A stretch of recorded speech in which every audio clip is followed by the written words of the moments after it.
tetap tidak boleh. Sebab laki-laki yang masuk pinggan tadi tidak ada sijil khusus kahwin. Ya, itulah yang menyebabkan tak boleh.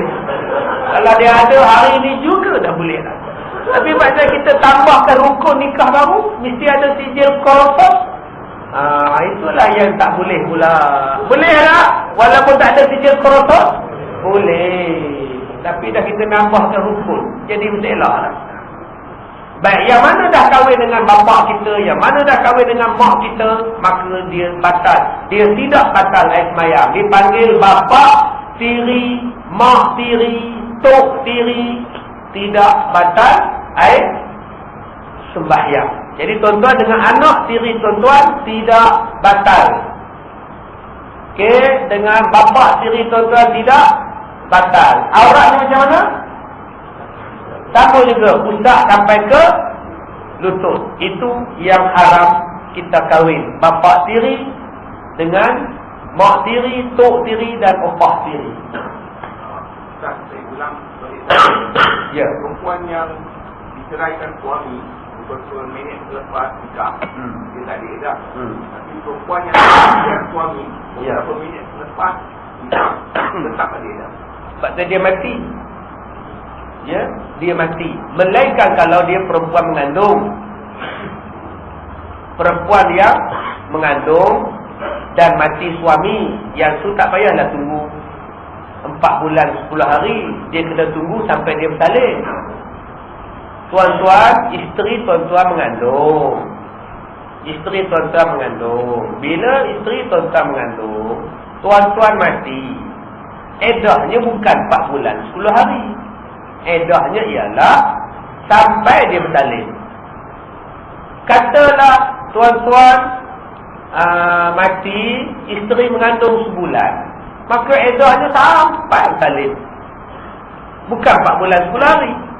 Kalau 4 bulan 10 hari baru 6 bulan mengandung. Siapa nak kahwin dengan dia, dia mengandung. Jadi dia kena tunggu sampai bersalin. Isteri mengandung sebulan, suami mati, masuk bulan kedua, jatuh bilik air, gugur. Kandungan 2 bulan gugur, maka habis iddah. Sebab dah gugur, boleh kahwin lain. Walaupun 2 bulan baru suami mati, tak payah tunggu 4 bulan, sebab dah gugur. Isteri tuan-tuan mengandung 9 bulan, bawa naik motor pergi ke pasar raya untuk membeli lapis dan persiapan baby. Naik motosikal pukul 11 pagi. Langgar dia kereta, suami jatuh atas jalan, mati si suami. Serta-merta mati. Isteri pula melamun atas divider, tersangkut atas divider. Ambulans ambil, bawa pergi ke hospital. Pukul 12 dia sudah pun bersalin. Doktor kata kena pergi bersalin, berbahaya. Suami mati pukul 11, isteri bersalin pukul 12. Edah isteri sudah pun habis, walaupun sejam baru suami mati. Boleh kahwin lain pukul 1 petang? Boleh? Boleh kahwin lain tak? Sebab edah sudah habis. Jadi doktor tu pergi jumpa dengan isteri dia. Akak sabarlah, akak selamat, baby akak pun selamat. Suami akak macam mana doktor? Suami puan sabarlah, suami puan mati di tempat kejadian. Allahu Akbar. Tak apalah akak, saya ambil akak jadi isteri saya. Kalau dah doktor paksa, apa nak buat? Masa bila doktor tu paksa? Bohong je. Boleh nak kahwin? Boleh lah kahwin. Kalau doktor tu ada sijil proses, boleh lah. Jadi mak mertua pun datang nak nuntut mayat anak menantu rumah balik kampung. Tengok menantu dengan baby dia. Tengok-tengok ada doktor lain sebelah menantu dia. Siapa Riti? Ini dah bakal suami Ti, mak. Doktor bakal suami Ti. Boleh tak?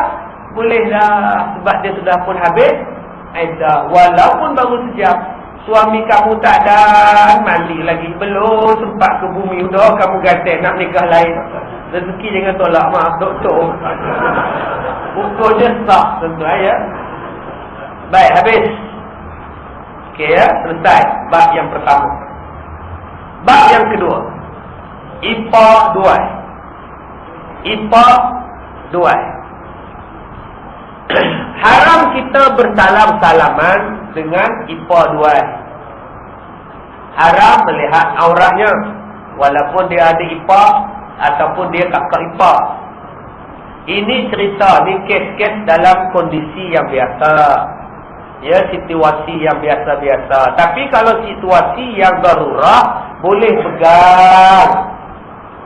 Tuan-tuan tengok satu perempuan jatuh tengah jalan naik motor tindih dia.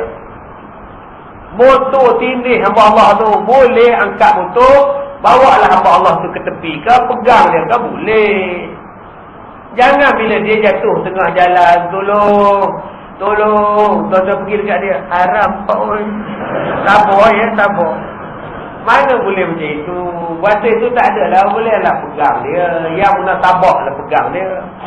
Serupalah dia lemak dalam sungai, arus sungai bawah, tolong. Tenggelam timur, tolong. Tuan-tuan pun duduk tepi-tepi, tak boleh tolong.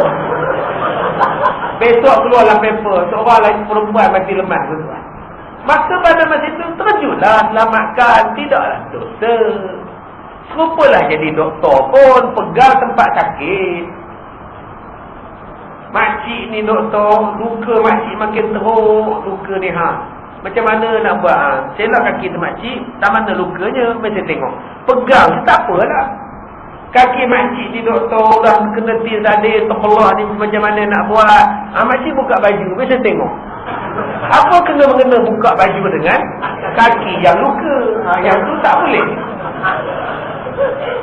Tak ada bertaduh langsung, tak ada kaitan langsung, tuan. Sebab itu, abang-abang, bila isteri jumpa doktor, abang-abang masuklah sekali. Mengelakkan fitnah. Abang-abang duduk tu sekali. Doktor, isteri saya ni sakit kepala, doktor. Tak tahu macam mana ni. Bolehlah doktor tengok suami dia berteman dan memang kepala dia sakit. Ni kadang-kadang suami suruh isteri masuk. Suami duduk dalam kereta, alasan cari parking. Isteri duduk seorang-seorang dengan doktor. Itu yang banyak bono doktor ambil kesempatan. Bila dah kena cabut, repot. Cuba suami duduk sekali. Begitu jugalah suami-suami. Bila jumpa doktor perempuan, isteri-isteri ikutlah sekali. Tak adalah doktor bercinta dengan suami kita. Datang sekali, doktor tu tengok suami akak ni, kejap-kejap sakit, kejap-kejap sakit. Kalau sakit tu kejap-kejap, tu tengok kejap. Supaya tak timbul fitnah. Suami ada, doktor pun tengok suami elok-elok. Jadi taklah berlaku fitnah. Yang kita semua sepakat nak elakkan. Baik, balik kepada abang ipar, adik ipar. Tuan-tuan dengan abang ipar, adik ipar, kakak ipar, batal air semayang. Hukum batal air semayang. Hukum tak boleh bersalah. Tak boleh tengok aurat. Adik ipar umur 18 tahun habis SPM, duduk dengan abang ipar di rumah. Wajiblah adik tadi tutup aurat. Sebab itu Nabi pesan pada kita, kalau dah kahwinkan anak, kalau mereka nak bina rumah sendiri, nak sewa rumah sendiri, silakan. Sebab bila duduk sekali dengan ipar duai, aurat memang tak terjaga. Bila dah duduk sekali dengan adik yang bujang, silap-silap kakak ipar pun dibalun oleh adik ipar dia. Sebab itu kalau anak kita nak bina rumah sendiri, nak beli rumah sendiri, biarkan. Sebab aurat memang tak terjaga dah, duduk serumah. Sial dekat isteri kita. Kadang-kadang suami tak faham masalah isteri, dia pun nak berkembang juga dalam rumah. Tapi ada ipar dia. Isteri pun kadang-kadang nak pakai juga baju tidur jarang-jarang. Nak tengok tali beset, ada ipar misal bertaduh untuk tengok kakak ipar ni. Boleh ke tuan-tuan? Yang ni yang tolong jaga. Isteri pun kadang-kadang dia juga nak buat itu, dia nak buat ini. Bila dah duduk dengan ipar, bila dah duduk dengan abang-abang, adik-adik kita serumah, aurat memang tak terjaga. Baik Ustaz, bagaimana Ustaz yang dulu-dulu saya duk salam dengan adik ipar, dengan kakak ipar Ustaz, macam mana Ustaz?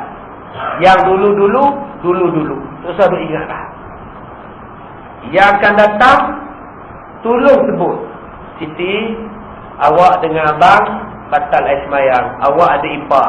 Kalau kakak awak mati, abang boleh kahwin dengan awak. Siti jawab, siapa nak kahwin dengan abang? Memanglah kamu tak nak kahwin dengan aku, dengan abang. Tapi, kita boleh kahwin. Jangan bersalah. Yang lepas-lepas, clear. Ustaz, kalau saya bersalah, saya lapik Ustaz. Macam kadang-kadang ada ipar ambil tudung lapik. Kan? Bila abang nak bersalah, ada ipar ambil tudung, lapik. Orang tua kan macam itu. Lapik tu, kain tu nipis ke tebal, kain tudung. Kalau kain tu nipis sampai rasa lembut tangannya, tak boleh juga. Cari kain tebal. Kalau nak salam juga, kain tuala yang tebal. Ataupun sarung tangan yang kita potong getah, ya, itu yang tebal-tebal. Yang tu boleh.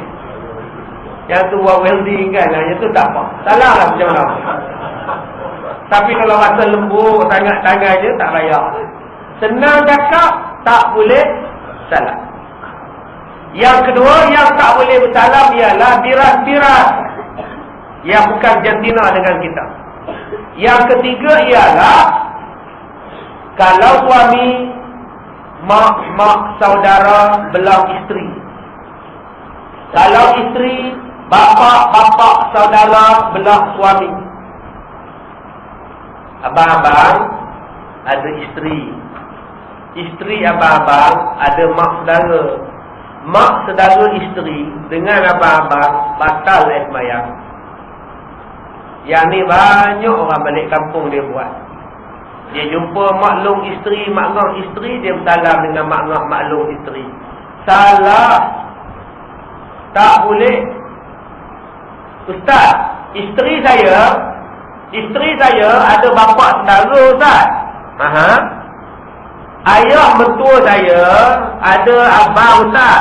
Saya dengan abang ayah mertua saya batal Ustaz. Tak batal lah. Awak laki-laki, abang dia pun laki-laki. Okey, tak batal. Saya dengan isteri abang ayah mertua saya Ustaz. Boleh faham? Boleh faham? Tuan-tuan ada bapa mertua. Bapa mertua tuan-tuan ada abang. Abang kepada ayah mertua tuan-tuan ada isteri. Isteri dia tu dengan tuan-tuan batal air semayang. Boleh faham Cik Luqman? Dah ngantuk Ustaz. Kita berhenti dah 9:30 dah rehat. Saya ulang balik. Tuan-tuan ada bapa mertua, batal tak air semayang? Tak batal. Dengan mak mertua batal tak? Tak batal. Ayah mertua tuan-tuan ada abang. Pak long isteri. Pak long isteri. Pak long isteri tuan-tuan ada isteri. Isteri Pak long dengan tuan-tuan batal air semayang. Boleh faham tak? Boleh faham. Baik, kita masuk balik pukul 10.45. Okey, ada soalan setakat abang ayah mertua ni, adik ayah mertua ni, ada soalan? Saya ulang balik. Tuan-tuan, abang-abang batal dengan maklum isteri, atau lebih ringkas mak saudara isteri. Tuan-tuan juga batal air semayang dengan isteri-isteri, bapa saudara isteri.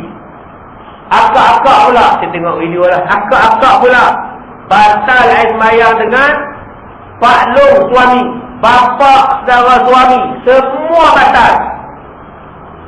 Boleh faham? Dan akak-akak juga batal air semayang dengan suami-suami mak saudara isteri. Boleh faham? Dipangguk faham. Boleh agak ya? Boleh, kita sambung 10.45 insya-Allah. Barang soalan selepas itu.